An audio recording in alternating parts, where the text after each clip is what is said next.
All right, good evening, everybody. Welcome. I'd like to begin by acknowledging the traditional owners of the lands on which we're meeting today. I'm on Wurundjeri country, and I pay my respects to elders past and present. And I welcome everyone here tonight and pay my respects to the elders past and present, the traditional owners of the lands on which you might be listening in from today. We traditionally have had quite a wide reach with these online meetings, which is very exciting. If this is your first time, welcome. If it's not your first time, welcome also. I'd like to extend a very warm welcome to our patron, Professor Murray Littlejohn, who's in the audience tonight as well, and a special welcome to all of the Frogs Victoria members. If you're new here, or if you're not new here, feel free to use the chat function to introduce yourself or to say hi, and feel free to have some conversations in there. We use a meeting function rather than a seminar setup on these Zoom meetings, so we can keep it a bit more conversational, a bit more informal, a bit more like meeting in the pub. I hope that you have your beverage of choice with you as well tonight. First off, I would like to say welcome back to Frogs Vic if you haven't been for us for a while. Thank you to everybody that contributed to the newsletter this month. I say this month, they're only twice a year, but this month we release it. If you haven't received the newsletter and you'd like to, you can sign up on the website frogsvic.org. All right, so what we might do is I'll get you, if you don't mind, to mute yourselves. If you are not sure how to do that, if you hover over your face or your name, depending on whether you've got your camera off or not, you should get a little button that says mute. You can just click on that and that will keep yourself muted.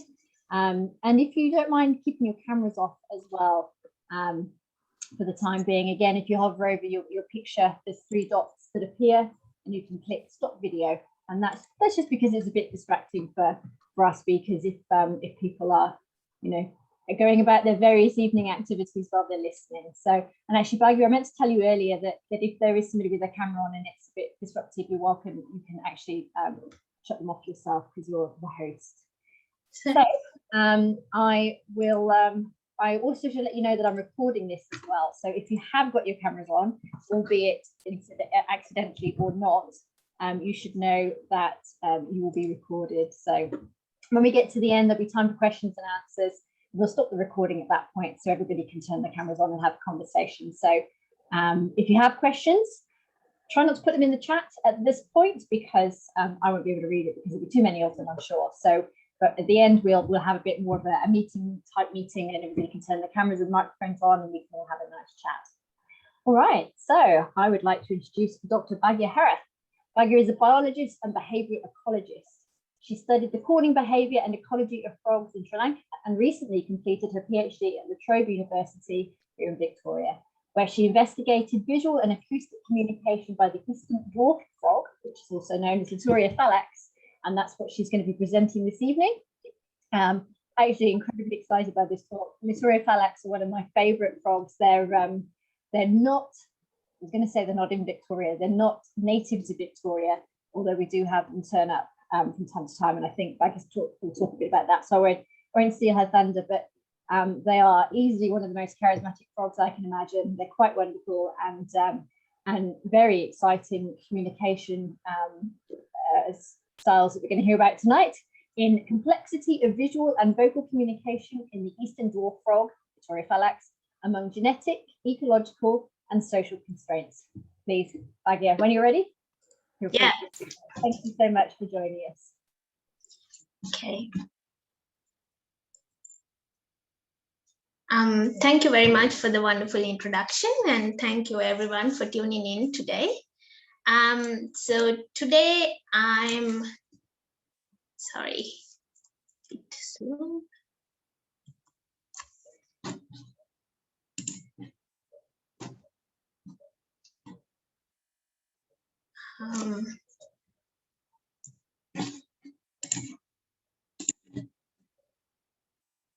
Can you guys see the slides now?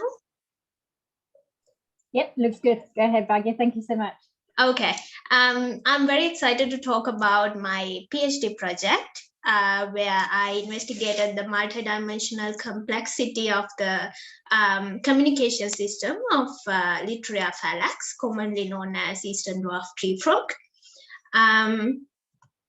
So communication commonly has three parts to it. Usually a signaler would emit signals targeting a receiver, and so the signaler should have the ability to emit these signals in a way that it's easy for the receiver to grab.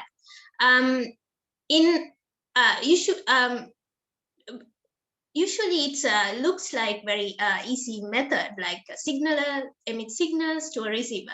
But in the environment, a lot of external factors affect the efficacy of this process. So in animals, we can see a lot of communication signal types, but the sexual advertisement signals is very prominent, where the signaler would emit the signals in a way that they want to attract the mate, and the signals would advertise the mate quality as well.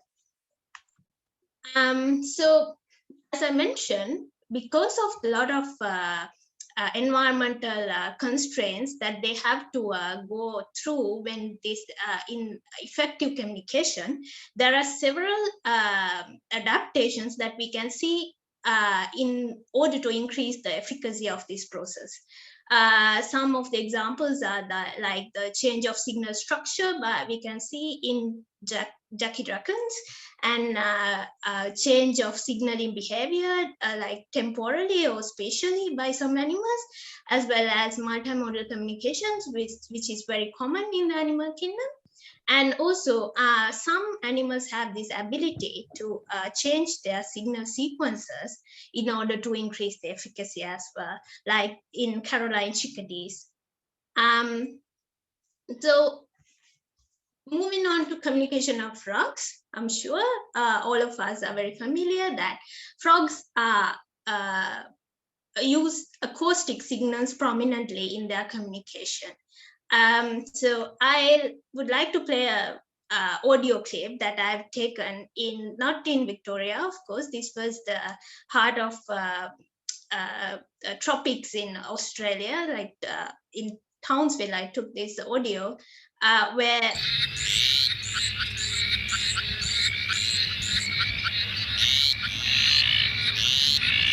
so it's a party, like a lot of species call in together, which is very complex to differentiate species. And when it comes to frog communication, despite being elusive and a small animal, because of their unique acoustic behavior and unique acoustic characteristics, we can differentiate species by these acoustic signal types. So not only acoustic signals in frogs, that multimodal communication has been identified as well, especially the bimodal communication system, where they use both visual and acoustic signals, is quite common in anurans, as well as they use seismic signals and chemical signaling as well occasionally. So in Australia, visual signaling of frogs is not that uncommon. So 6 species of Litoria has been identified to have this bimodal communication, where they use visual signaling as well. So I've chosen Litoria fallax, the common species among these species, where they have multimodal communication, in order to investigate further into this communication behavior. So Litoria fallax is not a uncommon frog to all of us. So they are very tiny. The adult would be like 25 to 30 millimeters snout vent length, have sexually dimorphic, but very hard to see without grabbing the frog, of course. And the size difference of male and female is quite a little bit different as well. So the female would be larger than the male. Litoria fallax is a member of the bicolor complex, where including 4 species. As you can see, they are morphologically quite similar, but distribution-wise, they are only Litoria fallax and Litoria bicolor would overlap, and even in the overlapping areas, the acoustics as well as close observation of morphology can differentiate the species. As mentioned earlier, so the term banana box frogs is very not very uncommon to Victorians especially. So the term is used to introduce like several green color, especially green color frogs that would hitchhike fresh product boxes from both Queensland and New South Wales. Litoria fallax is one of them. And so Litoria fallax was naturally distributed in from northern Queensland to southern New South Wales, but because of this hitchhiking behavior, they have been introduced into Victoria, as well as the specific island of Worm, and they are thriving there with the breeding population. With that, if general introduction, I would go through what I'm going to talk about tonight. I would go through, I would talk about acoustic repertoire of the species, and then the geographic variation of this acoustic repertoire, as well as the multimodal signaling I've seen in this species. So when I talk about the acoustic repertoires of frogs, we can't forget Dr. Murray Littlejohn, who is here today, and he has gone through this talk several times now, I think. But yes, so we can't forget the pioneer of frog call recordings, and I would like to pay my gratitude to him today before talking about the acoustic repertoires of frogs. So acoustic repertoire of frogs is mainly, we can divide it into 3 categories. The reproductive calls, aggressive calls, and defensive calls. Among them, the advertisement call is the most prominent one and most commonly emitted call type in their communication behavior. With this part of the study, I have done the surveys in their natural distribution range in Brisbane, and the common field methodologies were used in the recording of the calls. And the call analysis was done in Raven, and the temporal and both temporal and spectral properties were considered and analyzed. After analyzing the call characteristics, I've used the principal component analysis to see whether there's any differences in these calls. And as you can see, I was able to identify 3 different note types in the vocal repertoire of the species, which differentiated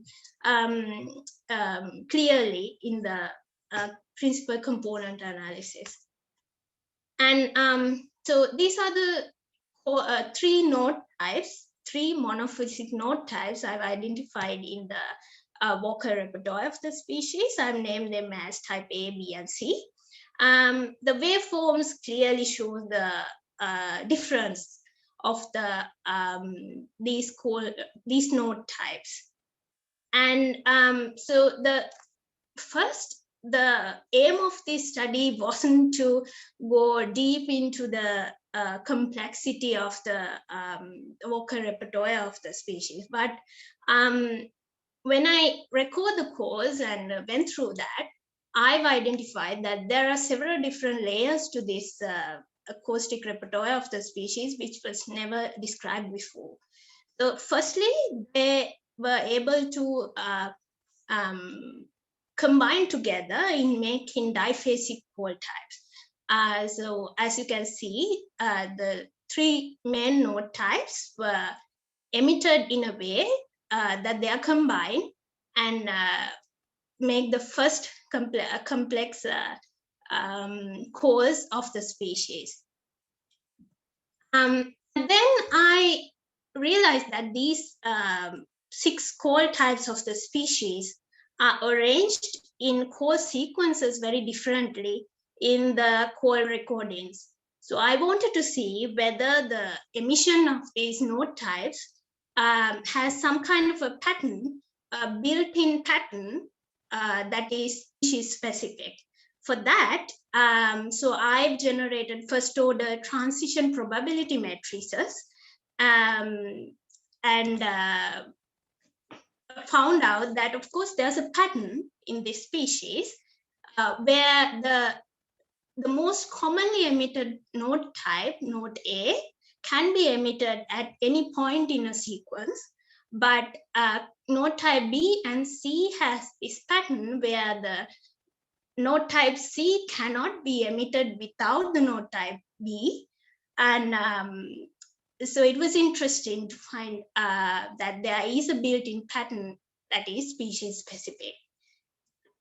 And so then I wanted to see whether the social environment of the species has anything to do with this call sequencing patterns. So mainly their calling behavior can be divided into 2 categories, where the first one is the chorusing behavior, where more than 2 individuals were participating in the chorusing, and it sounds like this.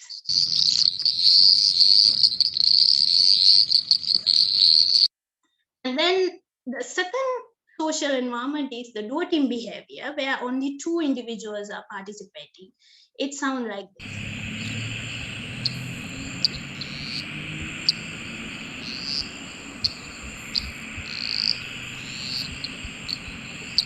As you can, you also heard there is a quite difference in their calling behavior when it comes to the social environment. So to see whether the acoustic social environment is affecting their calling behavior, I divided their calling environment into 4 categories, considering the number of individuals as well as how they are dispersed in the environment, as mentioned here. And then I use Shannon information theory in order to see which environment is contributing to the complexity, most complex call emission of this species. Shannon information theory is calculated with this mathematical way, but the outcome is the entropy value. So the entropy value gives us the idea of how complex a sequence can be. For example, as mentioned here, so the higher the complexity of the call sequence, higher the entropy value. This method has been used in, first it was used in a lot of European languages, how to evaluate the complexity of them, but also in several other species of animals, like in dolphins and hyraxes. But when it comes to frogs, it's very rare. this is one of the very few studies that Shannon information theory was used. Maybe a reason for that is like the complexity of anurans is not much considered. Anuran communication signals is not much considered in this way.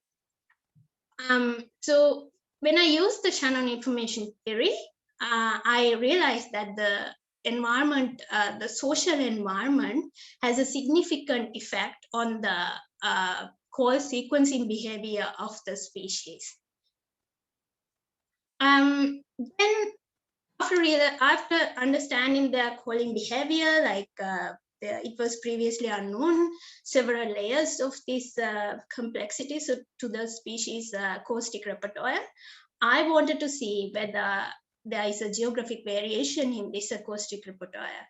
And so geographic variation in the behavior of animals is very common, especially in widely spread animal species. When it comes to Litoria fallax, I don't want to disrupt. When it comes to Litoria fallax, someone has, okay. Sorry, Bhagya. Tisha, you're unmuted, Tisha. We can hear you. That's all right. So the phylogeography of the Litoria fallax has been described in a previous study. And according to that, there is the mitochondrial DNA of this species has been divided mainly into two different subspecies. The magnitude of sequence divergence across the Macpherson range is higher. And there is also a divergence along Bardiking Gap near Townsville as well. In my study, I have considered both the divisions when it comes to the genetic variation. And also, this is a species that can be found in several different ecological habitats as well. So I have considered whether the water body type as well as the canopy type in my studies.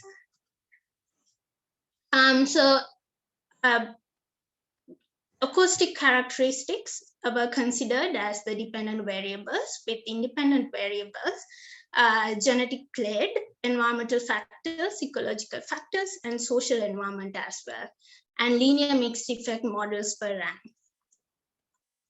RAM. So the question, whether there is a geographic variation in the core repertoire of the species, of course, I was able to find out that genetic clade is affecting this geographic variation mostly, but also some other ecological parameters as summarized here was affecting the variation. But interestingly, even though they have a wide distribution from northern Queensland to Victoria, temperature wasn't significantly affecting this geographic variation according to the models. One other, for the purpose of this talk, I'll only talk about the dominant frequency and call rate, acoustic characteristics. One other significant result that I saw is in terms of the acoustic repertoire, the Melbourne population have higher affinities with the southern population than the other Brisbane and Townsville populations. Of course, the genetic build of the Melbourne population has not been studied yet, to my knowledge. So it will be really interesting to see whether the genetic variation between the Melbourne population with the other populations is the same, would be the same as the behavioral change that we have seen in my study. So next, I wanted to, actually this study was started because of this multimodal signaling behavior of the species. So as I mentioned earlier, visual signaling behavior is not that uncommon in frogs. And it was earlier thought to be only evolved in species that are diurnal or species that inhabit very noisy environments. But recent studies have found out it's not only limited to those species, and it's common in nocturnal frogs as well. So as I mentioned earlier, the study was focused on this multimodal behavior of the species, but when I started the study, I have identified that it's very rare. And this is one of the videos I have on that, the behavior of the species. And also in the field, I've realized that this is mainly occurring between two males when they are agnostically interacting and fighting with each other.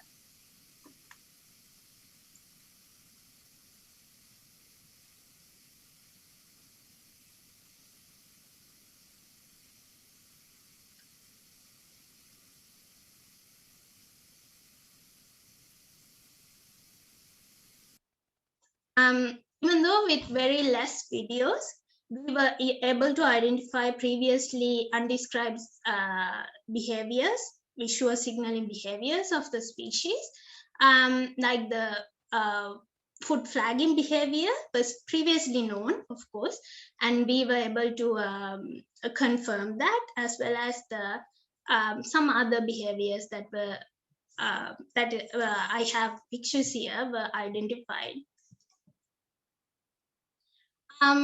Then the acoustic signaling that is associated with the visual signaling behavior was very interesting because it has the graded variation where the only one type of notes were always associated with the visual signaling behavior, and that call is gradedly varied, have the ability, the individual have the ability to change it with the visual signaling behavior. So it was a new finding, and I'm very excited about that finding actually. So after observing the field the behavior of the species in the field, I have done some playback experiments, but all the playback experiments were done only using the Melbourne populations, given the time and given the time constraints. So the captive anurans were all captured in Melbourne, and I've used a model frog to replicate the visual signaling behavior. It was 3D printed and colored according to the natural colors of the species. And so the model frog was so replicate the visual signaling behavior, the food flagging behavior of the species. I use a very simple but a very simple setup using hydraulic power. It was a simple yet effective way of duplicating the this behavior of the species. The experiments were done in an anechoic chamber where the temperature and the light were controlled. And so the first experiment was to see whether the female frogs have a preference towards one of the note types I've identified. But again, given the time constraints, I was only able to do this experiment on one call type, that is the B8 note call type. So it was interesting. This is the pilot study. It was interesting to see that the female frogs are preferably attracting towards the shorter note types than the longer note types. And of course, the most common note type in the acoustic repertoire is the shorter note type as well. So I can say that the shorter note type is the advertisement call in the species, but further studies are vital to confirm this. And then the second experiment was done in order to see whether the female frogs have the ability to differentiate the geographic variation of the acoustic stimuli. For this, the female frogs from Melbourne population was exposed to northern population cores and southern population cores. And it was very interesting to see that 100% of the female frogs that was used in the experiments were able to identify their own call types and preferably chose over the foreign call type. So this is again the pilot result that I can say the female frogs have the ability to differentiate the call characteristics that are different geographically and preferably attracting to the call types that they are familiar with. And then the third experiment was done on both males and female frogs to see whether they have a preference towards unimodal or bimodal stimuli.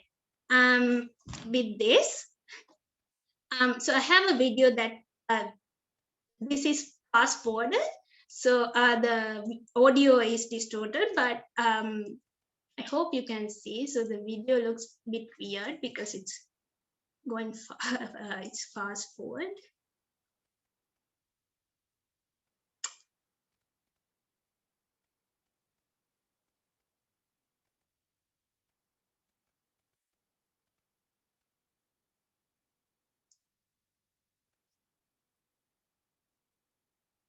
This is one of the female frogs. The original video was 20 minutes long.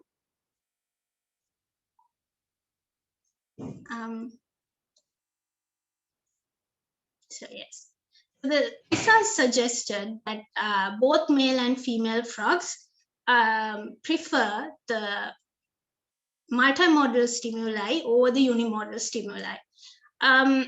Again, as I mentioned, in the natural habitat, this was only thought to be interaction between two males, and these frogs are nocturnal, so it's not much clear why both males and females are actively attracting towards this multimodal stimuli.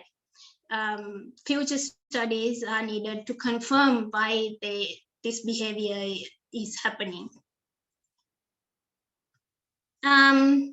So conclude by going deep into the complex acoustic repertoire of the very common frog species. I was able to identify several different layers to the complexity of this species.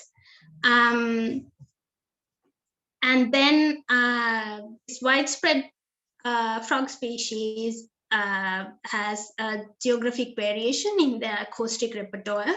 Again, I only considered the acoustic repertoire in this in evaluating whether there's a geographic variation. It will be interesting to see whether the visual signaling behavior has a difference in according to the geography as well in the future studies. And then, as I mentioned earlier, the Melbourne population seems to have affinities with southern genetic clade when I consider the acoustic repertoire. So I would be really interested to see whether this a genetic study of Melbourne population in the future to see whether the behavioral difference we see is there in the genetic makeup as well. And then the multimodal communication of the frog, as I mentioned with the experiments, it's very in the the pilot studies we have seen a lot of interesting features that we need a lot of future experiments to further understand. As we all are enthusiastic in herpetology and frogs, of course, these names are not that uncommon to all of us, like the Nearctic species Hyla versicola and Pseudacris crucifer, and the neotropical species well-known Tongara frog. The communication behavior of these species have been studied for decades, and especially because they have a very complex communication systems. And but we don't see that kind of long-term studies in any Australian frog when it comes to the communication system. So and the Litoria fallax has a more complex communication system compared to these species. So I would like to introduce Litoria fallax as a model anuran species in the future studies. When studying the complex communication systems. And I think it would be very helpful in further understanding the evolution of complex communication systems of animals. I would like to acknowledge the people who have helped me with this project, especially my supervisor, Dr. Richard Peters from La Trobe University, and all the others from animal behavior group in La Trobe University as well. Some captures from the field and while doing the experiments. And yeah, thank you very much to all for listening to me today. And I would like to have any questions. Marvelous. Thank you so much, Bhagya. That's really good. Yeah. Oh my gosh. I think I could watch that video of that frog waving his hind legs around all day. It's very rare. That's the, yeah. Pretty remarkable how much larger it looked with its legs waving around, actually, which I suppose is part of the point. Right, I'm just going to stop the recording. So